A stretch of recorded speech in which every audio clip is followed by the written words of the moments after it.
Buenas tardes, alumnos. Disculpen el problema de acceso a la plataforma. Me está demorando un poquito, pero ya está solucionado. Vamos a presentar el material de esta semana.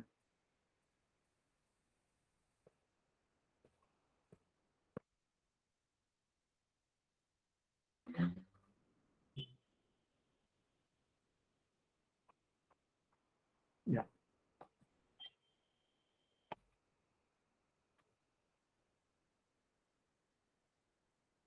Vamos a continuar entonces lo que hemos avanzado en la semana anterior, en la clase anterior, ¿no? Del curso de economía. Ya. Ahora, continuando, Profesor, disculpe, recupera los minutos perdidos. Sí, al final, sí voy a tomar unos minutos, señorita, por favor. ¿Ya? Sí, cómo no. Ya. A ver, sí, vamos a recuperar unos minutos al final. Ya.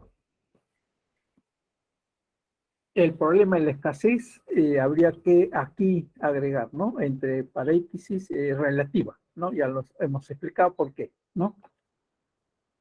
Entonces, el problema de la escasez, la economía como ciencia, ¿qué es? ¿Cómo lo va a resolver? ¿No? Eso es lo que se explica en este cuadro, ¿no? De la derecha, ¿no es cierto? ¿Qué es cómo se resuelve el problema que se tiene que enfrentar o resolver o atender las ilimitadas, infinitas necesidades de la población? Y, de otro lado, los escasos recursos con que se cuenta, ¿no? Entonces ahí estamos frente a ese problema de escasez relativa. ¿Ya? Entonces, la economía que nos enseña frente a esta situación de escasez relativa de recursos, de factores, ¿no? Tanto de los consumidores, tanto de los inversionistas, del gobierno, de los gobiernos, los países, ¿no? Ya, entonces, ¿qué enseña la economía para resolver?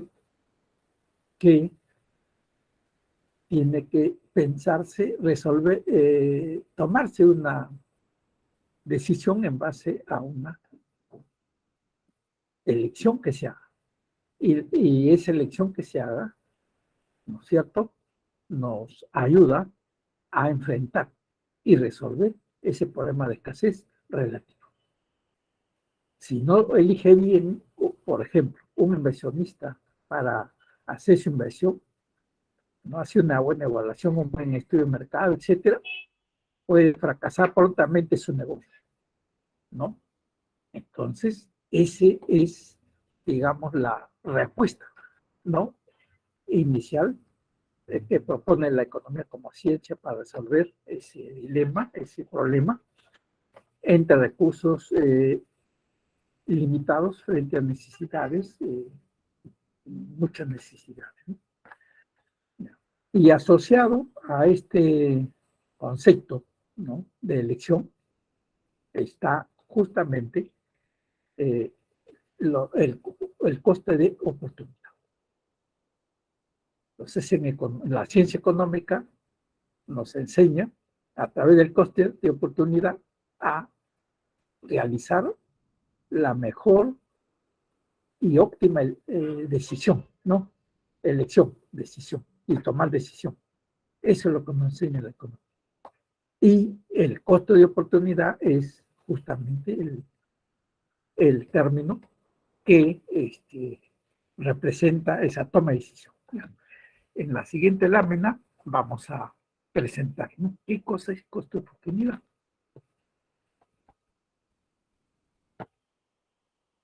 Aquí está.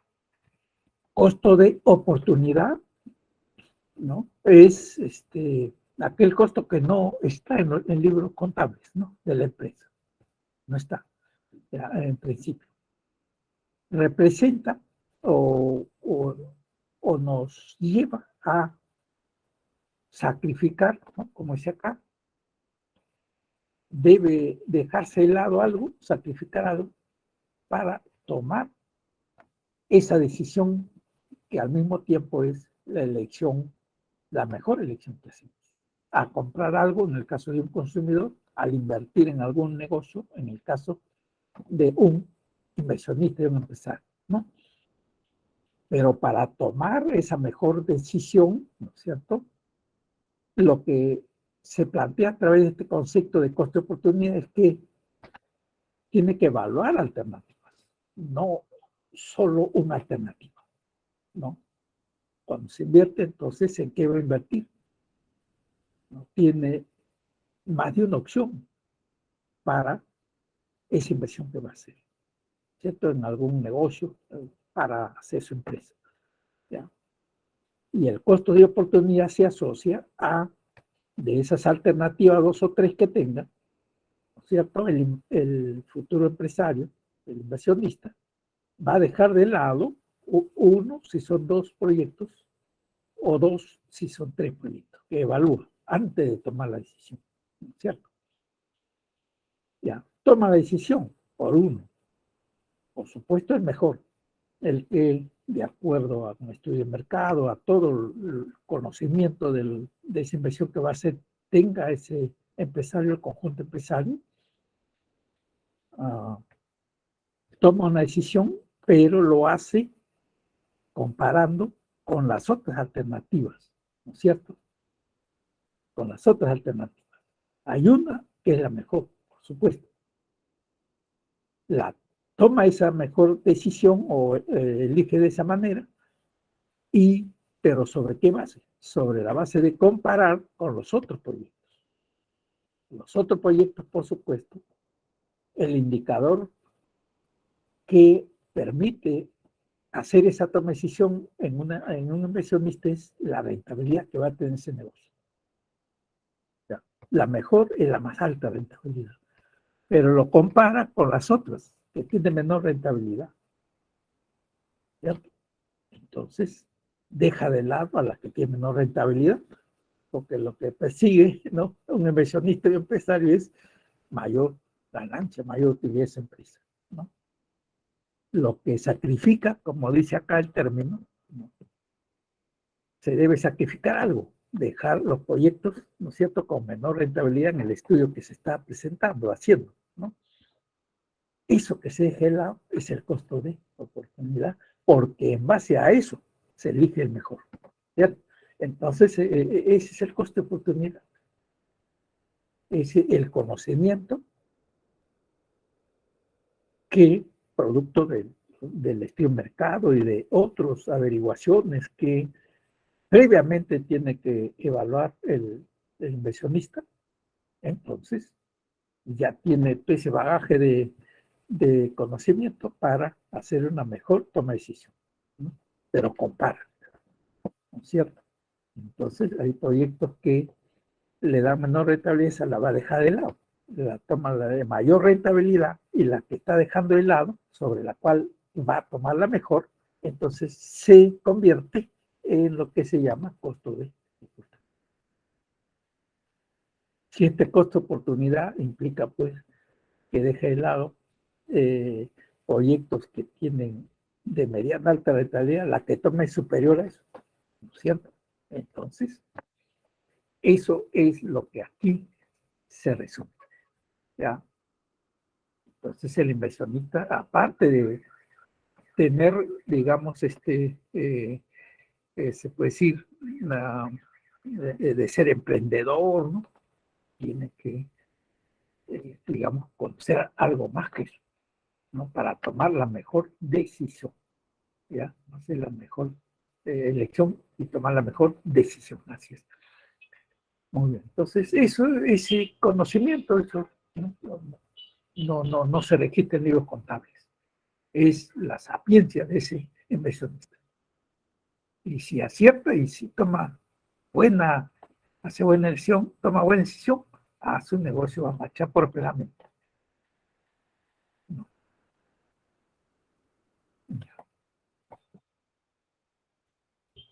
Y si falla, baja ya, entonces vienen las consecuencias.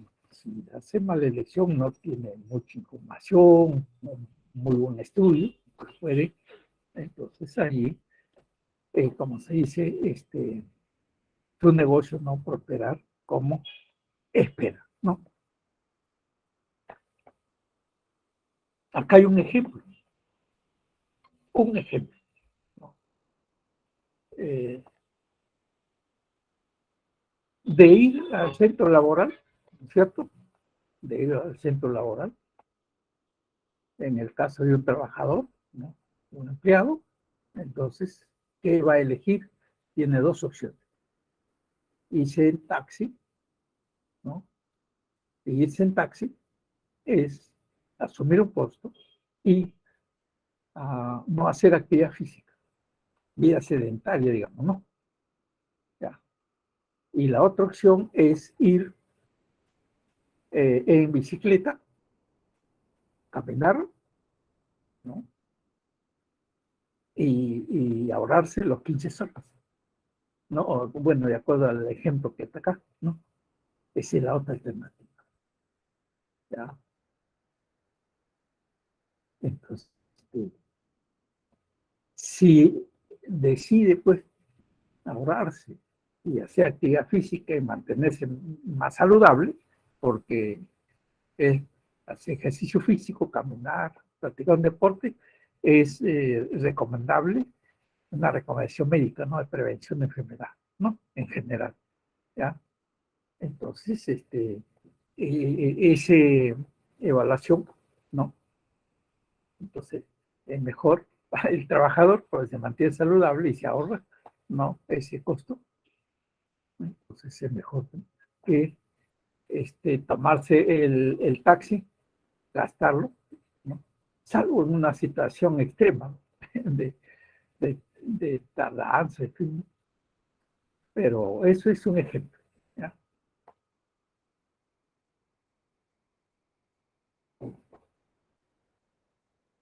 Aquí se presenta una información, ¿no? De algún diario o una revista, un estudio sobre la deserción en educación superior.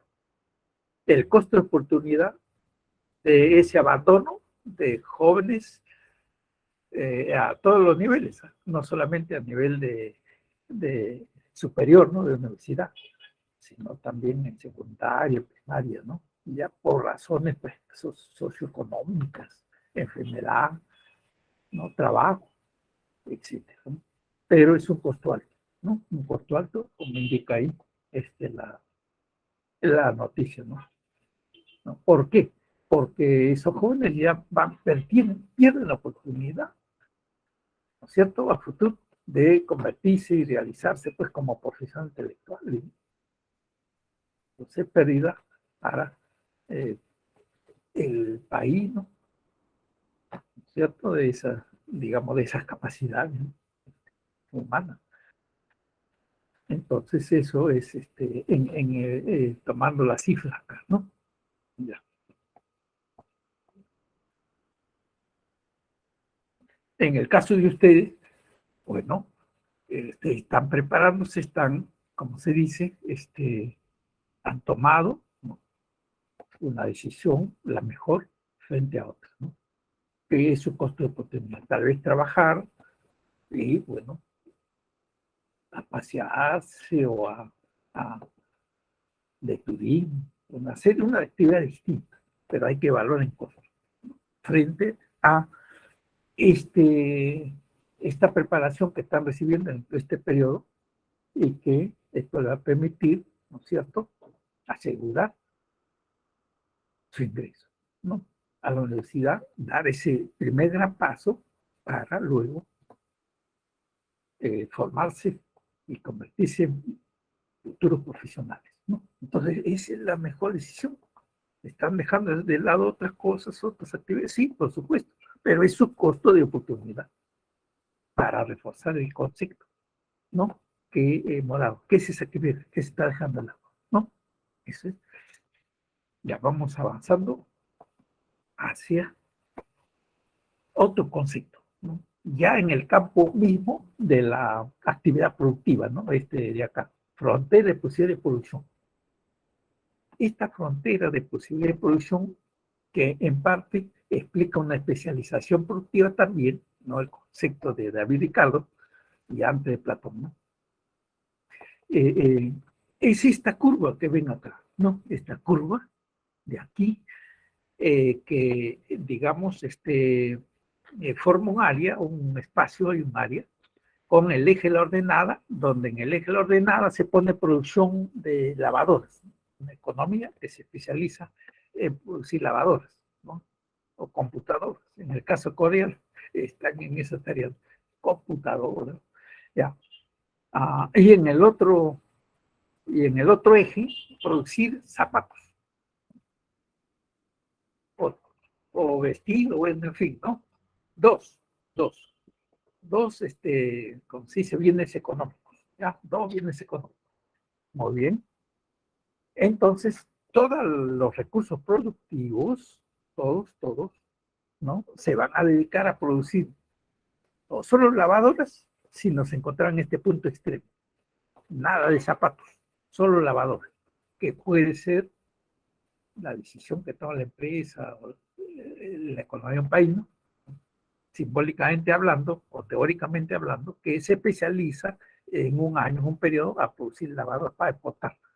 Y todos los recursos se dedican a eso. Esa especialización, pero es el punto extremo. Dentro de la curva, producción óptima. La curva entonces se define como aquella cantidad de bienes, ¿cierto? En este caso puede ser una combinación de lavadoras y zapatos, o solo producir lavadoras en este punto, nada de zapatos. O en el otro extremo, nada de lavadoras, todos los recursos se dedican a producir zapatos, estaban en este punto extremo, donde está la flechita, ¿no? Entonces, pero todo lo que se produce en la curva, ¿no? En la curva ahí en negrita, es producción óptima, utilizando todos los recursos sin dejar de lado, sin desperdiciarlos.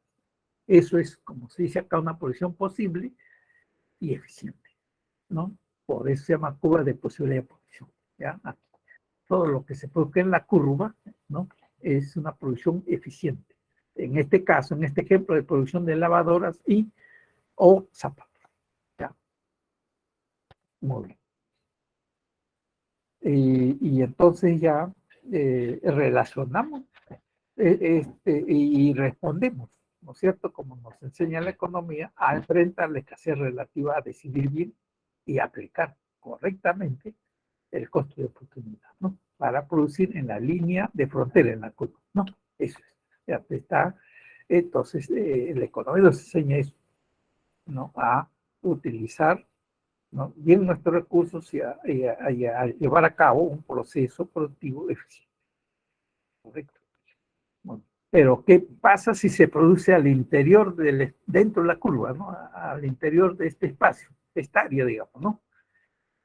Entonces, si se produce poca cantidad de lavadoras y poca cantidad de zapatos, no se está utilizando todos los recursos, no, porque puede ampliarlo, ¿no? Hasta llegar a la curva. Y como no se está empleando todos los recursos, está, como se dice en economía, una capacidad ociosa, ¿no? De la utilización de recursos, entonces una producción ineficiente, ¿no? Un nivel ineficiente, ¿no? Si se puede dentro, acá. No se agota la utilización de todos los recursos, no productivos. Fuera de la curva, más allá de la curva de posibilidades, ¿se puede producir? Tampoco, porque ya se agotaron todos, ¿no es cierto? Al producir estos bienes, ¿no? Lavadoras sí, zapatos. Ya no es posible. Imposible, dice acá, producir fuera. Pero podría surgir, digamos, de repente, ¿no? Que este curva de posibilidades salte, o sea, se traslade hacia un nivel superior, sí. ¿En qué caso? En el caso fue que se explore y se encuentre abundante recurso mineral, petróleo, gas, etcétera. Si es así, surge una tecnología, digamos, que permite ahorrar recursos y producir, ¿no es cierto?, a un nivel más alto, ¿no? Entonces la curva salta de acá, salta acá, ¿no es cierto? Más capacidad de producir bienes, ¿sí? Solamente en esos casos. Pero de acuerdo al concepto, ¿no? Una producción eficiente es aquella combinación de bienes que se produce utilizando todos los recursos de manera eficiente. En la curva acá, ¿no? En la línea de la curva, ya dentro de la curva. Ahí. En el siguiente lámina, ahí ponemos cifras, ejemplos numéricos. Ya, vamos a ver. Ahí está. Ya, ahora sí. Entonces acá está la curva, ¿no es cierto? Hemos dado el concepto, ahora le vamos a explicar con números, ¿no? Con cifras. En el eje de la ordenada se produce miles de, acá dice, computadoras. En el eje de la axisa, millones de kilos de pan, ¿no? Ya listo, dos productos, ¿no? Para simplificar la explicación y el concepto, ¿no? Entonces, en A está en la curva, pero es extremo. Se produce 15.000 computadores, ¿no? En un año, pues sí, ¿no? Ya en un periodo. Ya, todos los recursos entonces se dedica a producir esas y exportar a venderlos, ¿no? ¿No es cierto? Porque el objetivo es eso, de especialización, como nos plantea David Ricardo, ¿no? Porque David Ricardo hace su teoría de las ventajas competitivas o comparativas. Ya, se produce y se vende al mundo, no se exporta. Ya, otro año, otro periodo, todos los recursos con que cuenta esa empresa, esa economía, puede dedicarse a producir panes, ¿no? También puede exportar, ¿cierto? Ya 5 millones, ¿no? De kilo de pan, ¿no? Produce 5 millones en un año, ya se vende, ¿no? Se exporta, ¿no? Al mundo. Especialización. A y F son puntos de especialización. A y F son puntos de especialización productiva. Pero eso no quita a que se puede haber una combinación de producir computadoras, panes. En B, ¿no? Se producirá, pues, ¿cuánto? 14.000, ¿no? Computadoras y 1.000.000 de kilos. En B, ambos, combina, pero está en la curva, producción eficiente. C, D, E, es producción eficiente. Producción eficiente, está en la curva, ¿no? Como hemos definido. Ahí hay que llegar, ya, agotando todos los recursos y utilizándole eficientemente, ¿no? Eficientemente. Entonces, este es un ejemplo de curva de posibilidades, ¿no? De esta curva, ¿no? Que hemos definido teóricamente y en el ejemplo numérico ya con datos, ¿no? Con información, ¿cierto? ¿Ya? Si se produce menos, por acá, se puede producir, por supuesto, pero hay capacidad ociosa de recursos, no se utiliza todo. Y eso es ineficiencia, ¿no? Entonces estamos perdiendo ahí, ¿no? Acá. Producir dentro. Más allá, ya no es posible, ¿no? Salvo las excepcionalidades que hemos indicado, ¿no? ¿Ya? Muy bien. En el concepto de economía como ciencia social, también allí se ha mencionado, ¿no? Que hay que producir bienes y servicios para satisfacer necesidades cada vez más crecientes de la población, de los seres humanos en el mundo. En el mundo actualmente habitan este planeta Tierra, más de 7.000 habitamos, ¿no? Más de 7.000 millones de personas, de los cuales en China habitan aproximadamente 1.400 millones. En India superan ya los 1.000 millones. Esos dos países nomás tienen un poco más del tercio de la población mundial. Hoy, ¿no? Al siglo XXI. Esas son las cifras, las estadísticas que se tienen. Entonces, allí cuando hay más población hay más necesidades, ¿cierto?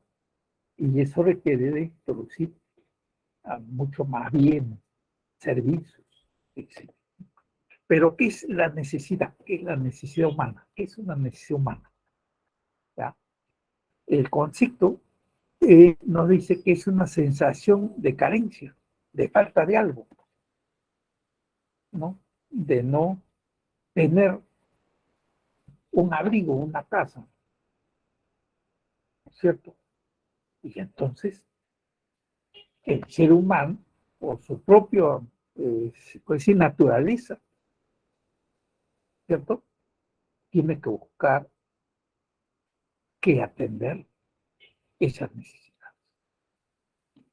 de falta de alimento, de abrigo, de casa, de conocimiento, inclusive de diversión sana, porque es parte de la actividad que afronta, ¿no? Entonces, esa sensación de carencia nos lleva, por lo tanto, a realizar, digamos, como se dice acá, actividades, nos impulsa, ¿no? Por nuestra propia naturaleza humana a satisfacer esas necesidades. No tenemos necesidad eh, la necesidad de hambre, ¿no? De comer, de alimentarse. Entonces hay que buscar algo, ¿no? Para, digamos, atender esa necesidad. Y esa necesidad diaria, ¿cierto?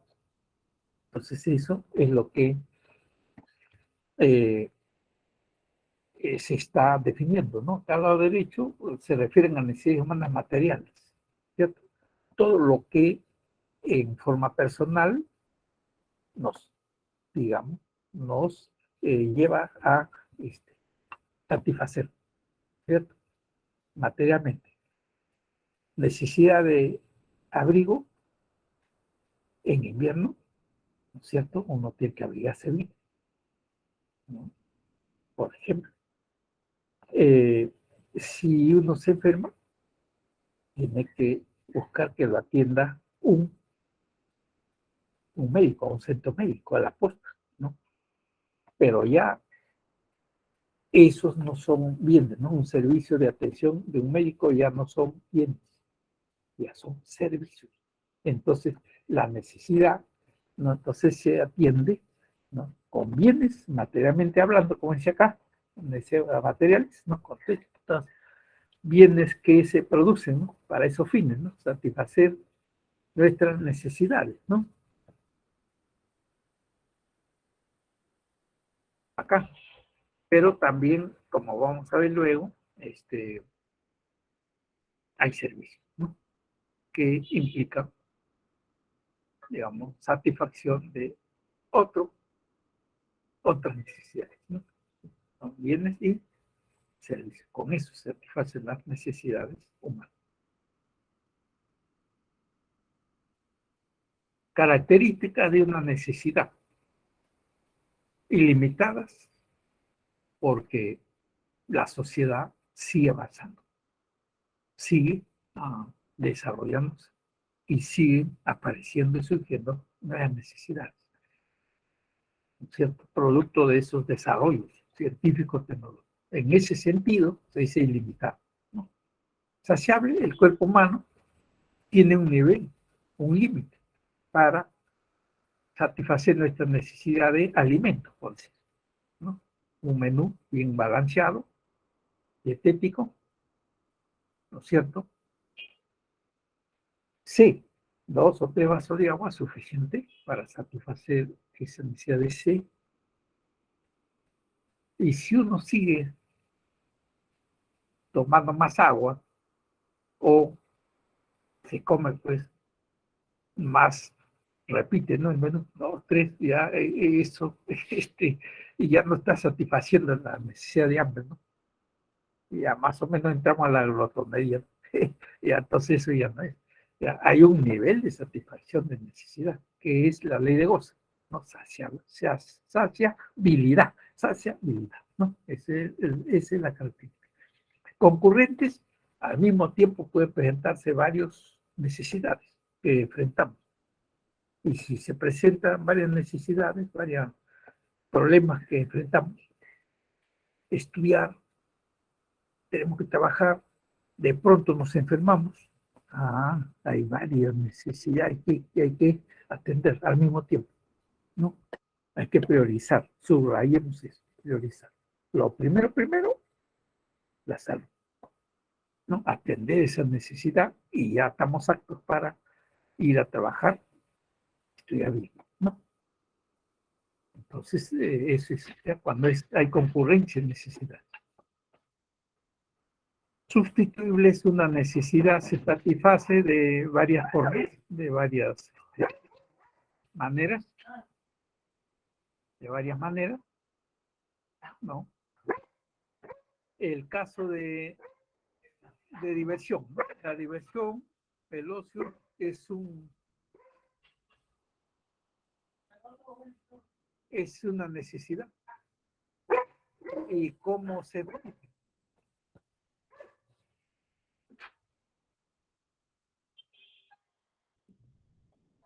enfrenta?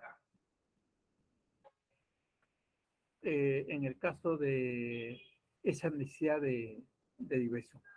Ya, entonces unas personas, pues, les gusta el karaoke, ¿no? El baile, ¿no? Entonces utilizan su tiempo ahí. Otros, la música, ¿no? Los patines, bueno, en fin, ¿no? Ya tienen que ahí sustituir, ¿no? Se puede satisfacer de diferentes maneras, ¿no? Es otra característica. Fijables son hábitos. Buenos.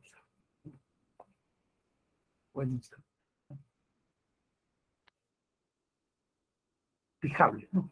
Crear hábitos costumbres.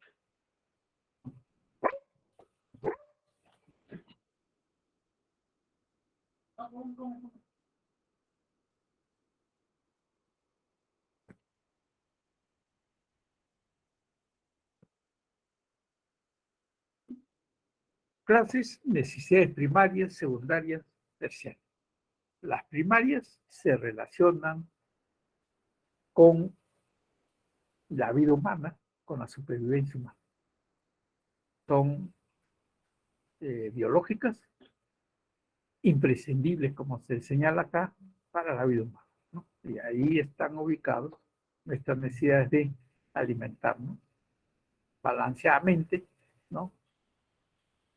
Cuidar nuestra salud, abrigarse bien en invierno para no sufrir enfermedades pulmonares, ¿no? Vestido, ¿cierto? Y vivienda. Si no se satisfacen estas necesidades, entonces es, ¿no?, una buena alimentación o un menú balanceado, entonces estamos propensos a enfermedades, ¿no? O no nos abrigamos bien. Esas son las primarias. Las secundarias tienen que ver con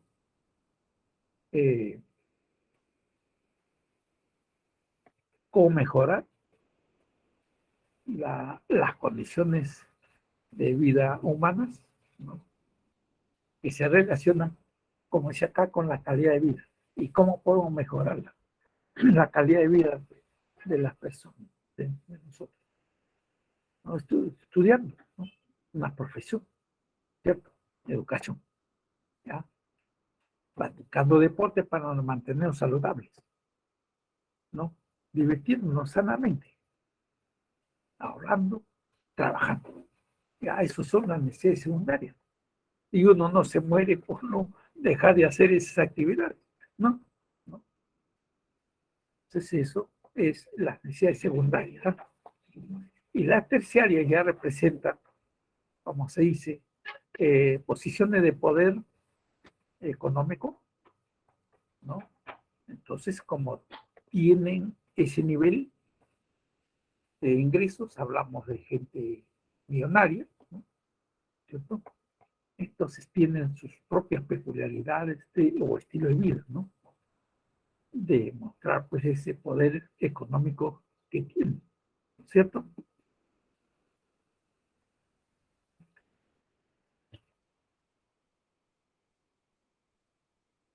Entonces, y en sus actividades que realiza, entonces, eh, en verano, bueno, ya utilizan sus yates, ¿no?, para irse de crucero, ¿no?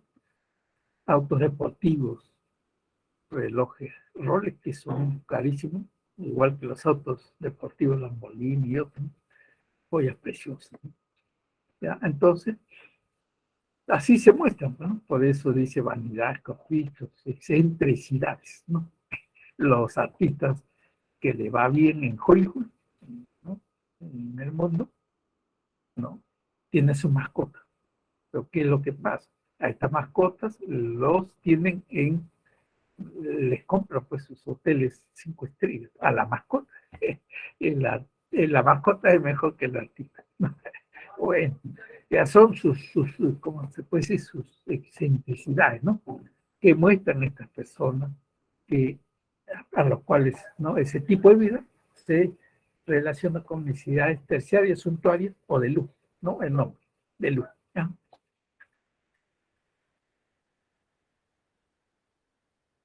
Ya, proceso económico. Este es un concepto importante porque en adelante vamos a tomar, pues, para cada una de estas fases, ¿no? Clases de 1 o 2 semanas, ¿no? Entonces acá, estudiando este proceso, a tomar unas 4 o 5 semanas en adelante, ¿no? Estudiando cada una de las fases. Ahora, en esta clase está la primera. En la siguiente ya entramos a circulación. ¿Qué es el proceso económico? El conjunto de actividades económicas que se dan de manera circular y ininterrumpida. No se puede cortar ninguna de las fases. No se puede dejar de producir porque hay desabastecimiento en los mercados, ¿no? La producción en la fase 1 consta de 4 fases. Fase 1, producción; fase 2, circulación, mercado; fase 3, distribución de los ingresos, las riquezas que se han obtenido en la fase previa; y fase 4, consumo, ahorro, ¿no? Después de recibir sus pagos, los diferentes dueños, los factores productivos tienen que atender sus necesidades, ¿cierto? A eso se llama consumo, fase 4. Pero conjuntamente con el consumo, los trabajadores, las personas, dueños de empresas que pueden ahorrar, abren sus cuentas, sus ahorros, o reinvierten sus utilidades. Entonces, ese ya es la fase del consumo y el ahorro. Y el ahorro, luego, ¿a dónde va? No va directamente a la producción, ¿no? El ahorro no va directamente a la producción, ¿no? A la inversión, ¿no? El ahorro se canaliza ante la inversión a través del sistema financiero. Entonces acá, para complementar bien y explicar bien este cuadro del proceso económico, acá se debe poner, ¿no?, un recuadro del sistema financiero. Sistema financiero está vinculado a las 4 fases del proceso. No es una fase más, no, ya no. ¿Por qué? Porque los ahorros, la familia de la gente lo canaliza por el sistema financiero. Y con ese dinero del público, de los ahorristas, trabaja los bancos, ¿no es cierto? Prestar, ¿no? Prestar, ¿ya?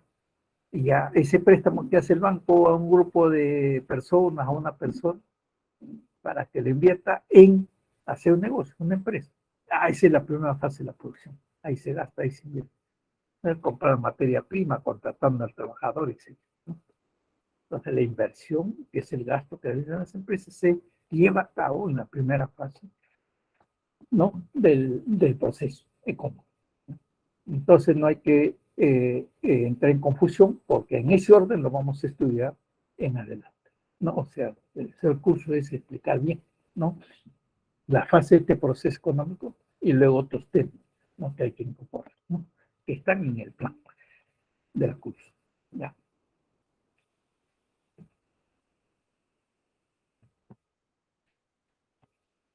Los bienes económicos, ¿no? Hay bienes económicos y hay servicios, ¿ya? Entonces, son conceptos que estamos desagregando de la clase anterior, ¿no? El concepto de economía, ¿no es cierto? Ya son conceptos. Bienes económicos, ¿qué? ¿O qué son? Son los objetos, los bienes que se crean, que se producen por parte de la empresa, combinando recursos, ¿no es cierto?, con el objetivo de satisfacer las necesidades que acabamos de señalar, ¿no?, en las láminas anteriores, ¿no? Eso, bienes económicos. Y también luego vamos a dar el concepto de servicio, ¿no? Ya como ven acá hay una serie de bienes que se producen por las diferentes empresas y que luego van a aparecer en estas casas, ¿no? ¿no es cierto? Carros, computadoras, ¿no? Libros, etc. Bueno, acá hay ejemplos, ¿no? Recordando que todos los bienes económicos tienen dos tipos de valor, ¿no? Valor de uso, la utilidad que nos brinda cuando lo compramos, ¿cierto? Lo compramos porque nos van a satisfacer necesidad y tienen una utilidad ese bien que compramos. Y la otra es que cuánto cuesta, cuánto pagamos por ello, ¿no? Entonces, ese es el valor de cambio, ¿no? Sí. ¿No?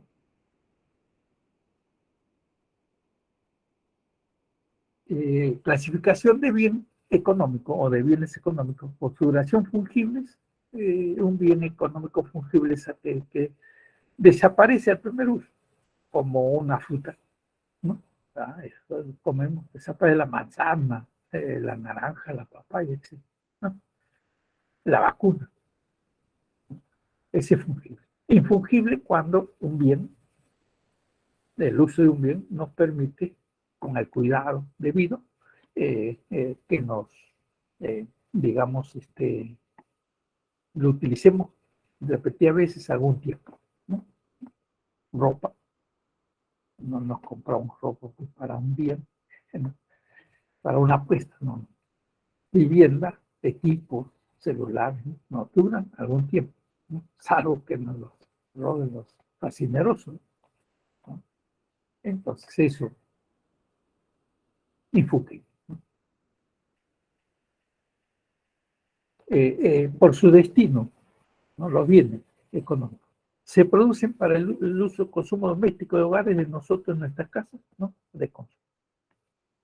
Y de capital son aquellos que se destinan a la producción por parte de las empresas. Las empresas son las que demandan estos bienes de capital. ¿Qué compran las empresas? ¿Qué invierten las empresas? ¿Qué demandan las empresas? Materia prima, no, maquinarias, equipos, ¿cierto? Y todo eso, el campesino, pues su bien de capital es la tierra, el abono, ¿cierto? De capital, ¿cierto? Para producir nuevos bienes, otros bienes. Esos son de capital.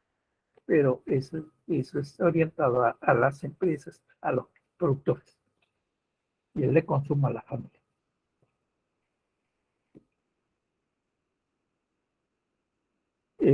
Por su relación entre ellos, entre los bienes económicos complementarios, pues se necesitan al mismo tiempo dos bienes, ¿no? Para poder consumir, ¿cierto? Aquí se pone pues café, se acompaña con el azúcar, ¿no?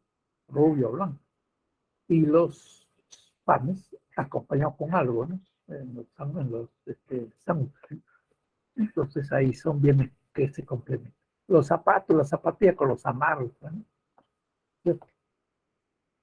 Y los bienes sustitutos sustituyen, ¿no es cierto?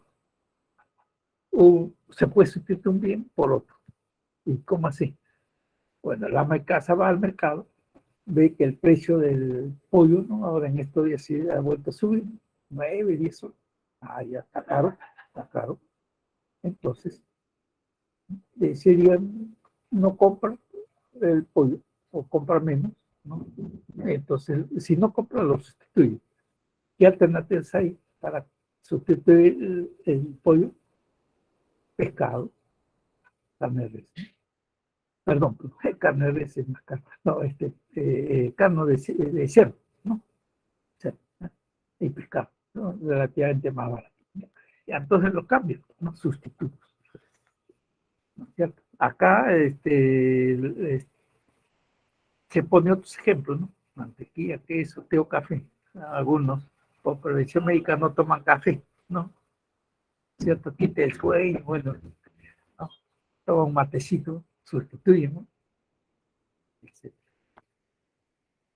Ya vamos a tomar los minutos que la señorita tutora, ¿no? En el control y su apoyo que hace nos ha referido, ¿no? Al comienzo por este imprevisto de el ingreso al aula, ¿no? Servicio. ¿Ya? A diferencia de los bienes económicos, Los bienes económicos, ojo, hay que subrayarlos, son tangibles, ¿no? Tangibles, ya, los bienes económicos, ¿cierto? Se pueden tocar, ver, ¿no? Los servicios, no. Son actividades, ¿no?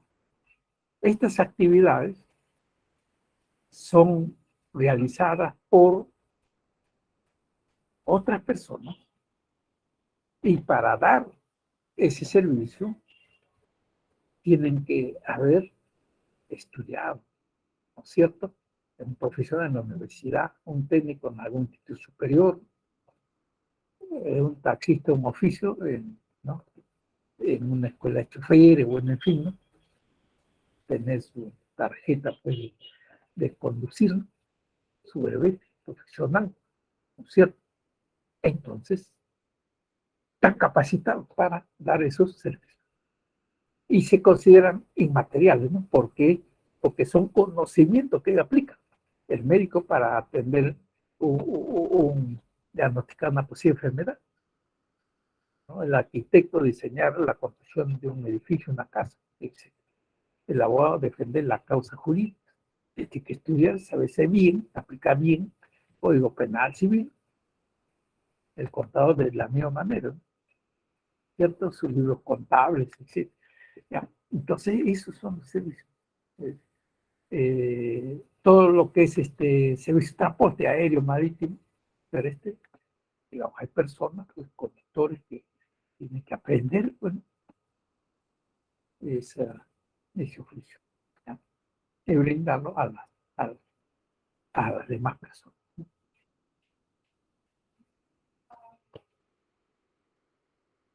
¿Ya? Y son inmateriales. Y los bienes económicos son materiales. Es esa diferencia. Bien económico, bien materiales, tangibles. Servicios intangibles, ¿no? Inmateriales. Entonces, eso subrayemos. Clasificación de servicio privado, público. El privado lo brinda una empresa privada, ¿no? ¿Cierto? Una clínica privada, una universidad privada. Un público o un hospital del Estado o una universidad pública como San Marcos, ¿no? Etcétera, ¿no? Ejemplo, ¿no? Y la diferencia es el costo, ¿no? Que hay que asumir. El privado cobra por ese servicio. El público, en el caso de educación, está en la Constitución, gratuita en todos los niveles, desde niño, ¿no? Hasta superior, ¿no? Esa es la diferencia, una diferencia.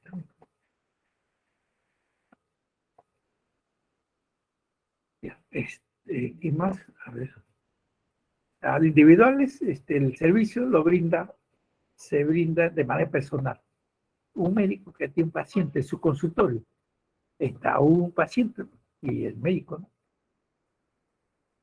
Un profesor que es contratado por algún estudiante para que le dicte una clase a domicilio. Ah, ya ese es individual. Un profesor, un alumno, ¿no? En cambio, la clase que hacemos ahorita, por el aula virtual en este programa en PRI San Marcos, ¿no? Como ejemplo, es un bien colectivo, porque soy profesor del curso, ¿no? De economía y sus otros profesores también, y brindamos, ¿cierto? Los conocimientos de este curso de economía, ¿no? En el nivel en el que ustedes están de preparación, ¿cierto? Pero necesitan, ¿ya? A un grupo de estudiantes, ese es colectivo. Como ejemplo, pongo eso, ¿no?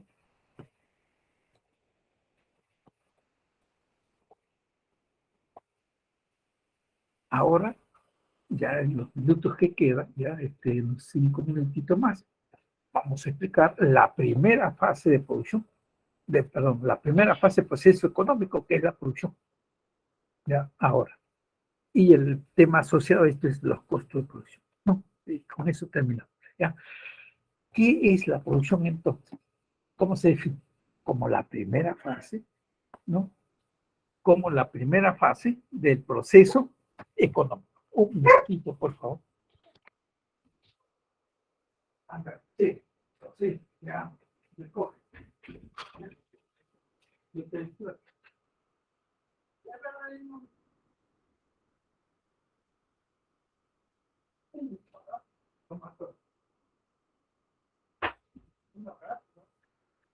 Más rápido que Flash. Ya. Continuamos. Primera fase, proceso, ¿no? Económico. ¿Qué se hace en esta primera fase, proceso económico? Se producen bienes y servicios, ¿no? Se producen bienes y servicios combinando, ¿no es cierto? Utilizando los diferentes recursos productivos, contratando trabajadores, comprando insumos, alquilando ambientes y todas las fuentes de energía, ¿no es cierto? Electricidad, comunicación, seguridad, ¿no? Todo eso, acá está los recursos. La naturaleza, si es una actividad de agroindustria agrícola, entonces hablamos de recursos de la naturaleza, ¿no? Pero también hablamos de petróleo, de gas, ¿no es cierto? Que nos brinda pues la naturaleza, ¿no? El litoral, tenemos un amplio litoral los peruanos, ¿no? Bueno, que no tienen ni Bolivia ni Paraguay. Desde ahí desarrollamos la industria de pesquera, ¿no? De la línea de pescado, etc. ¿Ya? El trabajador está ahí, el capital, ¿no? Financiero, maquinarias, todo eso representa el capital. Abonos, fertilizantes en el caso del agricultor, la tecnología, igual manera, ¿no? Ahora, en estos tiempos actuales, la tecnología digital, ¿no es cierto? El Internet es un gran, como se dice, avance de ser tecnológico, que también se está aplicando en los sistemas productivos, en diseñar, ¿no? En servicios médicos, en la industria, ¿no? Textil, para diseñar los nuevos productos. Todo eso se ahora con software computacionales. Hay que estudiar entonces y adaptarnos a estos cambios tecnológicos, ¿no? El Estado da los marcos de estabilidad para que el inversionista tenga cierta confianza, ¿no? Seguridad en el retorno de sus inversiones, ¿ya? El Estado. Y la gestión empresarial tiene que ver con el coste de oportunidad que explicaba hace un rato, ¿no? Al inicio, ¿no? Es saber, ¿no es cierto?, tener un buen conocimiento en qué está invirtiendo su dinero y cuánto es la utilidad, la ganancia que va a percibir, ¿no? Entonces es gestión, ¿no es cierto? A veces el mismo dueño no está ahí, contrata a un experto en lo que ha estudiado, ¿no es cierto? En Estados Unidos, mayormente los que están responsables de estas grandes empresas, corporaciones, son doctores en gestión empresarial, doctores, ¿no? Bueno, eso es la producción. Q representa el nivel de producción, cuánto se puede producir. Eso depende, está en función del conjunto de recursos. Y el conjunto de recursos, si no hay recursos, hay que importar, ¿no? De la disponibilidad de estos recursos, ¿cierto? Son de eso. Y de su costo, y de su precio. Y de su, y de su, del costo, ¿no? Esta es una función matemática, ¿no? Bueno, ya eso, ya lo que sigue economía, se les explica más.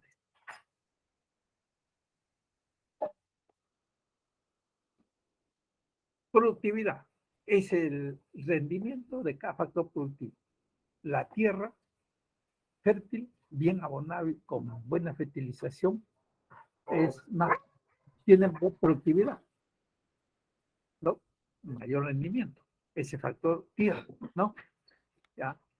El trabajador puede tener mayor productividad si es que está capacitándose permanentemente, ¿no? Adaptándose a los nuevos cambios tecnológicos. Entonces responde mejor que trabajadores de otras empresas que no están capacitándose a ese nivel, no son más productivos. Correcto, esa es la productividad, mejor, mayor rendimiento por cada unidad de factor utilizado, sea tierra, sea trabajado, sea máquina. Correcto. Y entonces, tiene una formulita acá. Producción obtenida y cantidad de factor. Si utilizamos la misma cantidad de factor y la producción es mayor, ya, ese factor, ese trabajador está produciendo más. Tiene mejor rendimiento encima de la media del resto, ¿no? Mayor productividad. Eso.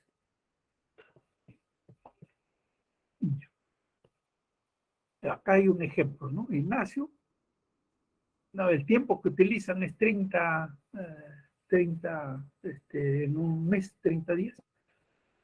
Ignacio produce 45 sillas o sillones, Santiago 40 menos.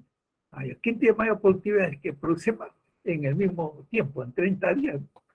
Ignacio tiene una productividad mayor que Santiago, ¿no? Acá está la conclusión. ¿Sí?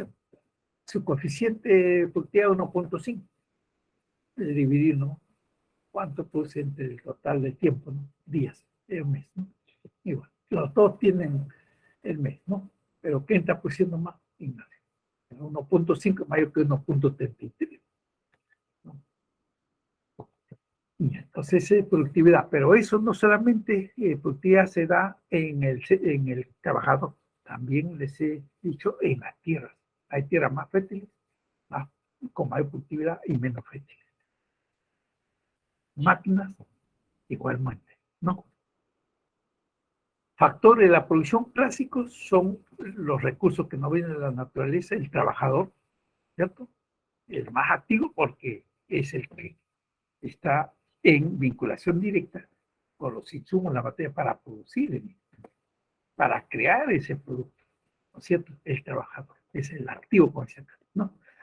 Ambos se definen como originarios, se clasifican como originarios porque, bueno, están esperando la oportunidad de trabajar, ¿cierto? En el caso del trabajador, y los recursos están ahí pues, hasta que los saquen, ¿no? De su estado natural, en el caso de los recursos en la naturaleza, así, ¿no? Y luego el capital, que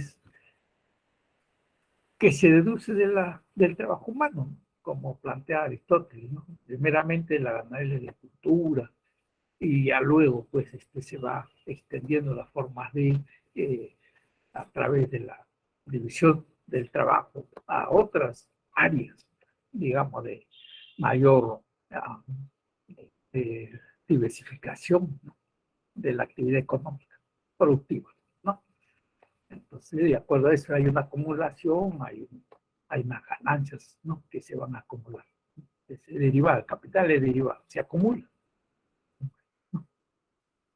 Y la empresa es que organiza, ¿no? El inversionista pone su capital, su dinero, pero contrata al trabajador, etcétera, ¿no? Organiza, como dice, ¿no? El empresario, los dueños, o quien lo contrata, ¿no? ¿Cierto? Un gerente, hay que justamente sea ese líder, ¿no? Organizador de la empresa. Y el Estado que da el marco de estabilidad política, económica, ¿no? Y da, como se dice, espacio de confianza, ¿no? Al inversionista privado, Estado regulador, y también justamente cumple esta función, ¿no? Para que el privado tampoco se exceda, ¿cierto?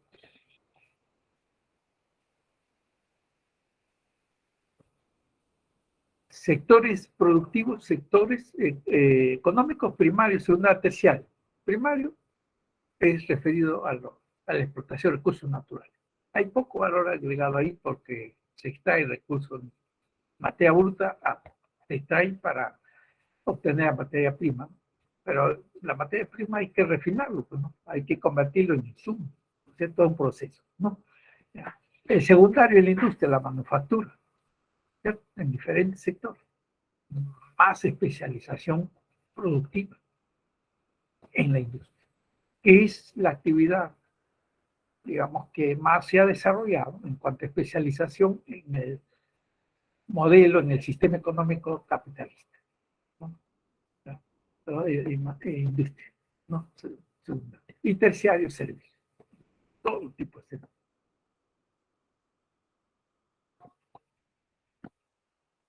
Los costos de producción, ya para terminar, son todos los gastos, todos los desembolsos que hacen los dueños de las empresas, los inversionistas. ¿no es cierto?, para garantizar la producción de los bienes y servicios que han decidido producir, ¿no? Entonces, los costos son de dos tipos o de dos clases, ¿no? Y esto sí aparece en los libros contables para hacer llegar, digamos, su estado financiero, aparece ganancia, estado financiero, a la superintendencia, ¿cierto?, de empresas y valores, ¿ya? Entonces tienen que informar, ¿no?, de sus costos. Costo, hay costo fijo, que es independiente a la cantidad de producción que se realiza, como los costos de alquiler local, de seguridad, seguros contra accidentes, incendios, ¿no es cierto? Estos son los costos fijos. Seguros de equipos y de vida, ¿no?, de los trabajadores, ¿no? Bueno, estos son costos fijos, ¿no?, porque son contratos que se hacen con esas empresas de seguros y son pagos fijos que se hacen mensualmente, pólizas, seguros, etc., ¿no? Entonces, también empresas de seguridad que vigilan y cuidan la empresa, aparte de los seguros que se pagan. Esos son costos fijos. O sea, que si hay huelga, los trabajadores de estos seguros se tienen que pagar, el alquiler se tiene que pagar, aunque no se haya producido nada, ¿no? Ya, entonces son costos fijos. Ya, no dependen de cuánto se produce. Si no se produce, hay que asumir esos costos fijos. En cambio, el costo variable sí depende del volumen de producción. Si la empresa no produce nada porque sus trabajadores se han declarado huelga indefinida, no se gasta insumos, no se paga un sol de salario porque están en huelga los trabajadores, el costo variable es cero.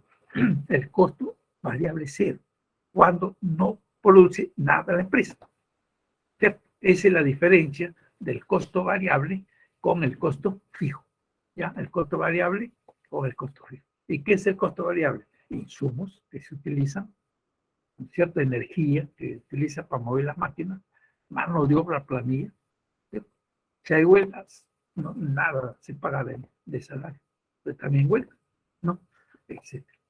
Entonces acá está, ¿no? Materia prima, salario por hora, envíos, ¿no?, o sea, de la exportación de los productos, comisiones. Eso depende de la cantidad que sí, ese costo varía. Y el costo total se suma a los dos costos, ¿no? Costo fijo más costo variable, ¿no?, como vemos acá en este gráfico. Costo fijo total, tanto. El costo variable total, tanto, depende de cuánto se produce. Sumamos los dos costos y acá está el costo total arriba, ¿no? Costo total, ¿no? Ya mantiene la pendiente el costo variable. ¿Por qué? Porque ese costo está dependiendo de cuánto se produce. Se produce más, mayor es el costo, ¿no? Entonces acá está la fórmula, ya esto le consultan al profesor de chat, ¿no?, un poco en qué consiste, pues, en el ingreso total de la empresa. El costo total ya tenemos acá. El ingreso total es precio de su bien, del bien que produce la empresa o servicio por la cantidad que va atendiendo, ¿no?, en el mercado, ¿no?, por Q. Ese es ingreso total. Y su costo total está acá, la suma de los dos costos, fijo y variable, y su beneficio bruto total. Entonces se hará la diferencia de cuánto ha ingresado total de sus ventas, ¿no es cierto?, precio que cobró y la cantidad que ha vendido, menos todo lo que asumió de costo. Ese beneficio total. Acá hay que descontarle depreciación para ver el beneficio neto, el que se reparte entre los accionistas, los dueños de esa empresa, ¿no? Toda esa partecita ya le consulta al profesor de chat. Ya, estas son las claves del ejercicio que 1A, 2B, 3C, 4D, 5B, 6A, 7B, 8C. ¿Ya? Cualquier duda, ¿no?, o aclaramiento de estas respuestas, tomen su tiempo y pregúntenle al profesor del chat, que está, digamos, justamente en esa tarea de resolver todas sus consultas, todas sus preguntas. Gracias. Buenas tardes. con todo. Gracias también a la señorita tutora por esta, digamos, atención, ¿no? Y ya nos tomamos unos minutos por la situación que se ha presentado al comienzo, ¿no? Bueno, gracias. Con todo, bueno.